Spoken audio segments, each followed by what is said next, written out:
So if that's all we had to talk about, well, I could keep going on those because there's a lot of second, third order effects. It's not even close to being all there is. At the same time, yesterday, while we were talking about those strikes here, Iran surprised many in the United States and launched a missile attack on U.S. forces in, I believe it was in the Jordan. Yes, Iran launched a surprise ballistic missile attack on American forces in Jordan. And a violent escalation, there's that same word again, and it's not the last time we're going to see it, piles new pressure on Trump to renew the war in earnest. The missiles were all successfully intercepted, they claimed, but the assault raised the prospect that American forces would have to respond just as negotiations to reopen the Strait of Hormuz and eventually jumpstart broader peace talks were picking up speed. First of all, let's just look at, what about that last part there? Were we really picking up speed on negotiations to end the conflict? No, there was a there are loggerheads. The United States position was that the Iran had to address upfront the issue of its enriched uranium. The nuclear deal had to be talked about up front. And Iran said, no, we're not going to do that. This is how it's going to be done. You lift the blockade, you unfreeze the assets, you get Israel out of Lebanon. That's what you agreed to in the first MOU. You comply with the MOU as you've signed it. And then once you've shown that you're going to comply with that MOU, then we can talk about those things. And that's where it stood.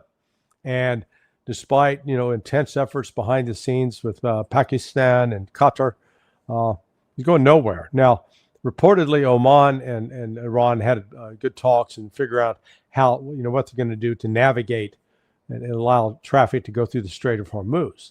Now, that said, there is... there's no movement through the Omani channel, and their movement has picked up on the Iranian side. Now it remains to be seen if the United States starts attacking that. But this, if Trump decides to re-engage, and we're going to find the limitations on U.S. munitions comes into play. I don't know about you. I was wondering. Initially, we were limiting our strikes were limited out there primarily on the shores of the Persian Gulf, the west coast of Iran. Well, it turns out that primarily it's because we're now having to use JDAMs. Now, JDAMs, for people unfamiliar with it, it's a conventional bomb, and we attach. It's like what the Russians call the FABs, where you attack a guidance system, wings, fins to the back of the bomb, and it can travel. The U.S. JDAMs can go about 40 miles. So they have limited range, which means if planes are going to have to get in closer to the Iranian coast, which, that carries additional risks with it as well. But that's what we've been using primarily because of the shortage of the JASSMs and the Tomahawks. And if the United States re-engages, that's not going to change that at all. It'll simply make that picture worse. This map here, for those who can see it, most of the little icons, the little explosion icons, are all along the coast, as you were talking about, and a handful that are further up in there, which has to be the long range. But there's additional issues, and I know this is something you have some knowledge about, with the JDAMs and the small diameter bombs, which are launched in similar ways with similar aircraft. If you have to prioritize those, not only do you have to put your aircraft at closer range and therefore greater risk, but you're also going to burn up the hours of these things and the wear airframes and the crews. How long can we sustain that kind of a sustained bombing if we went back into full-scale war, do you think? I would say about 2 to 3 weeks. Maybe. Weeks? Yeah, weeks. Maybe 4 tops, but good. Why do you think we were eager to get the ceasefire back on April 5th? We had been engaged with these intense combat operations for roughly 6 weeks. And then it's like, oh, hey, let's have a ceasefire. We didn't do that because we were doing, if you're winning, if you're running the marathon, man, and you're out in front and you're feeling great, you don't have to say, hey, can we pause the race so I can get a rest? No, man, you smoke it on. This is the United States. What people forget, we got all these KC-135s, and we think these tankers can just continuously go up, refuel, land, go up, refuel. Hey, you got crew rest that you have to consider. There's wear and tear on those airframes. and all of a sudden you may have 65 refueling tankers sitting there on the ground, but maybe only 35 are actually capable of getting up in the air and operating. So, and then if you've got this big strike package planned, you don't have the refuelers necessary to support it. So there's some real logistical issues that are going to be biting U.S. planners in the rear end on this. Yeah, and I'm gonna circle back to that in a second. But before we leave this section here, we just showed you how the Iraqi side is upset, and they said, you know, our soil is not for use for you, and you can't. I mean, those are our people, so there's going to be some ramifications of that too. Now, we were already set, and I think it was scheduled that we're going to have all of our troops out of Iraq by I can't remember what date it was, but who knows if that's not going to be accelerated, because Jordan is also really upset. This is in the New York Times today. Hundreds of Jordanian political, legal, and other figures signed an open letter last week calling for the withdrawal of U.S. forces from Jordan in a rare public challenge to a government which has long cracked down on free speech and dissent. In recent weeks, Iranian missile drones have increasingly targeted U.S. military forces and installations in Jordan, including early Wednesday, according to Iranian officials. We maintain, this is what the letter says, we maintain that their presence, meaning the U.S. presence, exposes Jordan to security, political, and economic risks that serve no national interest and increases the likelihood of being dragged into a bigger war. What do you make of this now on the strategic or political level? There's also now headwinds against this. What people are wanting us out of the region. Is this the first of many, or is this an aberration? No. This is what Iran listed as its objective way back in April. You know, that 14-point peace plan, which was the United States, get the United States out of the Middle East. Now, they wanted that to be done through negotiations. And, you know, the United States, of course, said, no, you're not going to tell us what to do. Well, okay. So what Iran has done through its attack on the U.S. Bases throughout the region has compelled the United States to abandon those bases. Initially, I did some additional research and discovered that. So, and you've been to Al Udeid, which is in Qatar. For the last at least 20 years, I go back to, I went through Al Udeid back in 2006. The forward headquarters of AFCENT, Air Force Central Command. So in CENTCOM, they've got an air component. It's called AFCENT. AFCENT's nominal headquarters is Shaw Air Force Base in South Carolina. But over the last 20 years, the reality was the general commanding AFCENT, he was in Qatar. He wasn't hanging out back in South Carolina. And we had the Combined Air Operations Center there, which was this multi-nation task force to conduct and monitor all air operations throughout the region. Well, I learned that just prior to the start of the 28 February war, they closed down the Qatar because they correctly assessed, we're going to be a big fat target here. They pulled out, and Iran, has blown up the facility. So now the U.S. Department of War, Pentagon's putting out new bids to go in and reconstruct the Qatar underground, which is, I'm sure that'll work out well. But the point is, the United States is out of Al Udeid. It's out of its Fifth Fleet headquarters in Bahrain. It is had to dramatically reduce personnel at all the bases in Kuwait, and doing the same in Saudi Arabia, and doing the same in Jordan. So they've drawn down personnel, and so the United States is effectively being pushed out of the region. So that's what's taking place. We don't like to admit that, but it is what it is. We're not just flying people in and out. I did an interview recently with a guy who was a sailor on the USS Vincennes back in 1987. So the Carl Vinson, excuse me, not the Vincennes, the Carl Vinson, and he was telling me about back then. In 87, we sailed that aircraft carrier right through the Strait of Hormuz, all the way up to Bahrain. They parked it there in Bahrain. Sailors got off, had a little bit of liberty, You couldn't do that today. Not at all. Hell, we keep that aircraft carrier, 200 miles off the shore of Strait of Hormuz, not anywhere close. So it's just, this is the change in reality. When this is all done, I think the United States presence in the Gulf area is, and including Jordan, going to be significantly reduced, if not eliminated. Yeah, I agree. And if that was a probable course of action up to this point, we seem to be accelerating that prospect by what we're going to do now. Now, as we mentioned a second ago, with these attacks that Iran had against our troops in Jordan, President Trump didn't take too well to that. And this morning, he got on the phone with Trey Yingst and told him a thing or two.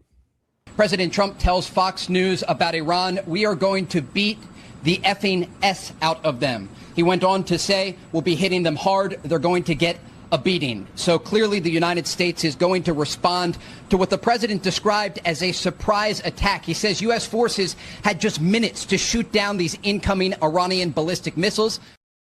Yeah, I'll believe that they all got shot down when I see no satellite images, but I guess we can't prove that one way or the other right now. But let's just for the moment say, okay, that part was this time was true.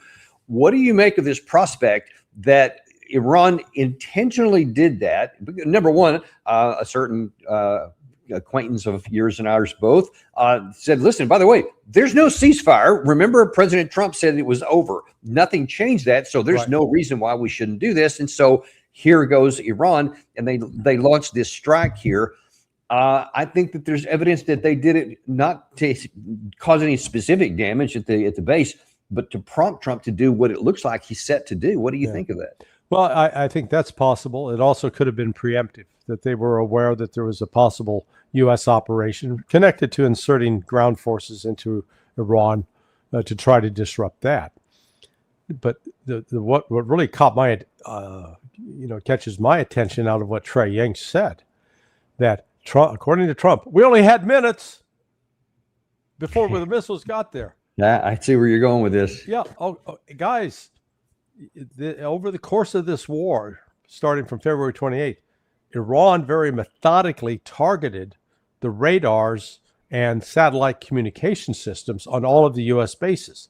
Because previously, like we talked about the Combined Air Operations Center in Al Udeid, that center had connected to it 2 radars. One of those radars was $1 billion plus.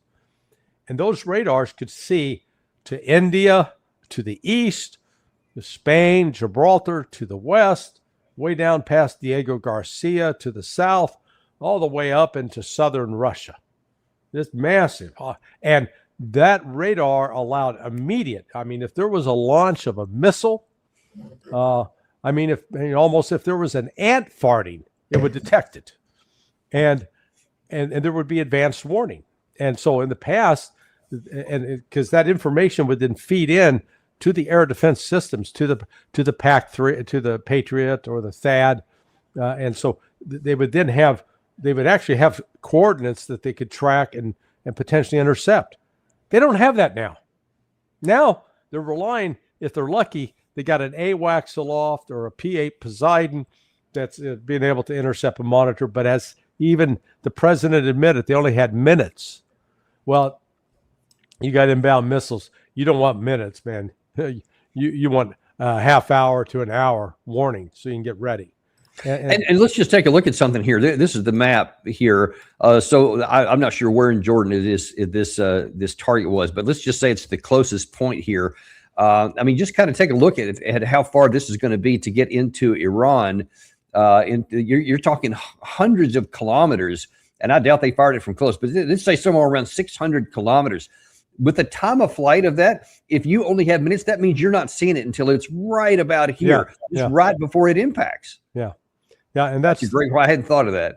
Yeah, so they've got, and that's not just for Iranian missiles. The same applies to Houthi missiles, and the same applies to anything these Iraqi groups have. Now, I'm sure that whatever they have has been supplied by Iran or someone else. So, but it's not the United States is not in a strong strategic position. We like to think that we've got overwhelming force, but We don't. Our force is limited, and that's one of the truths that we're having trouble coming to grips with. You know, and one of the other truths we're having to come up to the grips with is, well, any truth. I'm going to go back to that Trey Yingst there, and let's just see if you can, and you're going to have to probably pull your shoes off to get all your fingers and toes out to count here, but let's see how many flat-out lies are told in this category here. The president also talked about his meeting yesterday with Israeli Prime Minister Benjamin Netanyahu in the Oval Office. He says it was a great meeting, adding he understands now.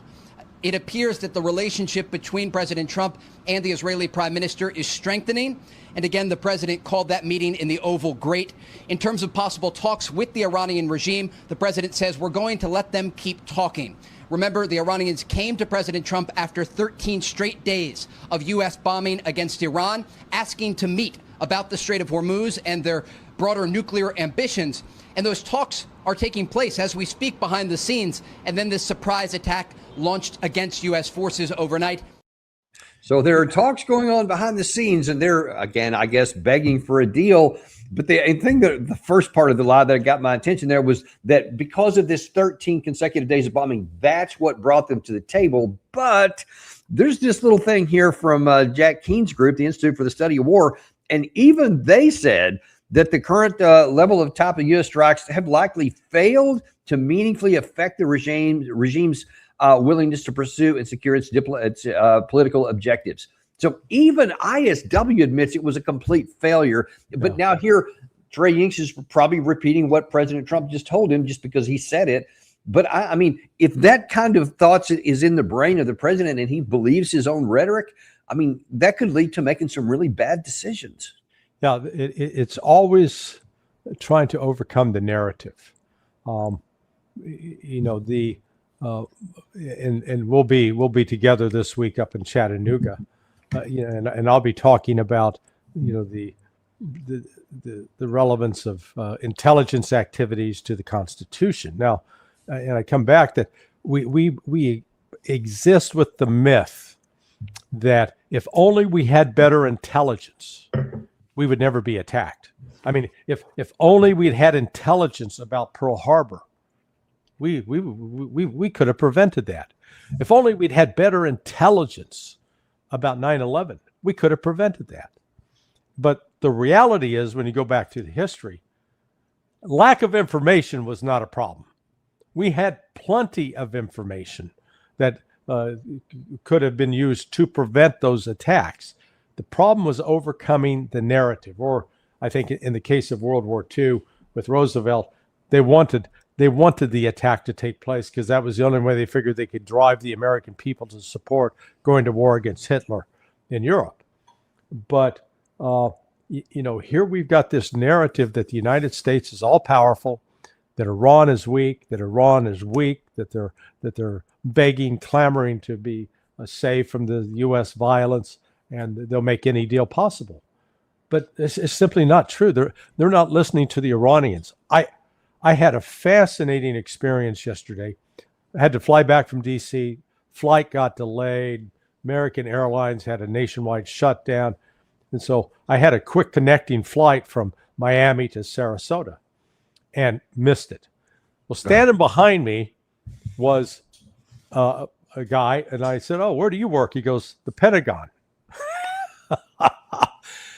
We had a real interesting chat. This is an individual who's involved with the intelligence activities, and he's not an old guy. He's not an over 50 guy, but he's got talking. And one thing he said was fascinating was he said, I was raised in this generation basically to hate Muslims because the Muslims are terrorists. But he says, I've had a lot of dealings with the Israelis, and I've had then a lot of dealings with these, Muslims in Iraq and in other places. And he goes, basically, he says, I was wrong. What that narrative I've been fed was wrong. That all these Muslims are not all these fanatics who are trying to inflict terrorism on us. And so even here's a guy that's been directly involved in GWAT since 2005. And even he's now done a 180. So this is, what we're seeing out of here is the United States continues to push this narrative. There are a few still true believers in D.C. that grab it, but even within the ranks of the military, we're starting to see a turn in those attitudes.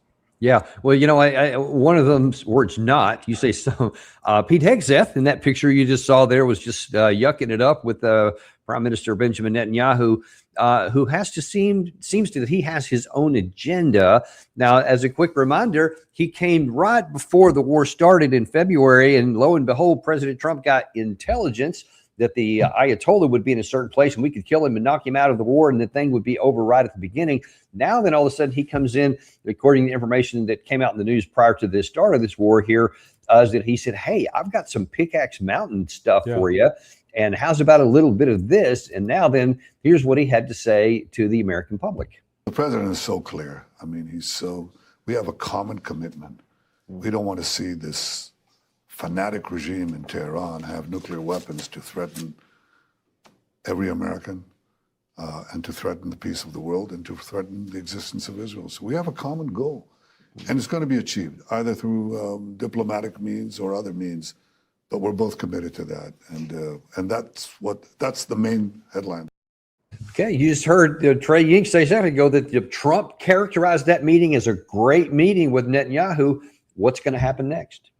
Yeah, no, well, I think we're headed back to full kinetic warfare this week. And probably, today it will restart. I think at some point, probably by middle of next week, though, the economic realities of this are going to assert themselves, and Trump is going to have to he'll be compelled to seek a non-kinetic way out of this. We've already seen today the price in Brent and West Texas Intermediate. Those are the sweet crudes that they've gone way up. So the future price of oil is going up, and that the shortages that are taking place real world in terms of actual off the ship onto shore are increasing, not diminishing. And so this is and then the stock market started tanking again today. So I mean it's been doing a roller coaster. They keep betting that good news, there are peace at hand, and peace is not at hand. There really is, I think, little room for optimism that there is going to be a negotiated settlement out of this. It's going to be settled by force, and I think the surprising outcome will be that it's going to be Iran that's going to prevail. Okay, so let me just ask the obvious question, and then I want to shift gears here in the few minutes you got left. If you can see that if we go back to some kind of a big strike here, and given what the vice president and the chairman of the Joint Chiefs of Staff already said last weekend about the limited amount of strike capabilities we have, and if we go in and do this, and then as you say, the financial implications start manifesting in a week or two, probably no more than that, why go through the because obviously President Trump's got access to all kinds of information that even you and I don't have. He can see the same thing too. Why go down this path now only to say the next week we'll start to try to find a non-kinetic way out? Why not do it now? Well, one, he's surrounded by some advisors who don't believe. They're still locked into the narrative that we got plenty of weapons, that we can do whatever we want, and if we only use enough force and put enough economic pressure on Iran, they will cave. And so Trump is not, he's not engaged with long-term thinking on this. I know that there's some out there believe that, he's playing 5D chess. He isn't, in my view. So the reality now for Iran is to, they're going to continue to attack the fuel tanks at these air bases. And I think we're going to see the attacks in Israel start again. And so when the attacks in Israel start, I expect to see the two oil refineries, and one in Ashdod, one in Haifa.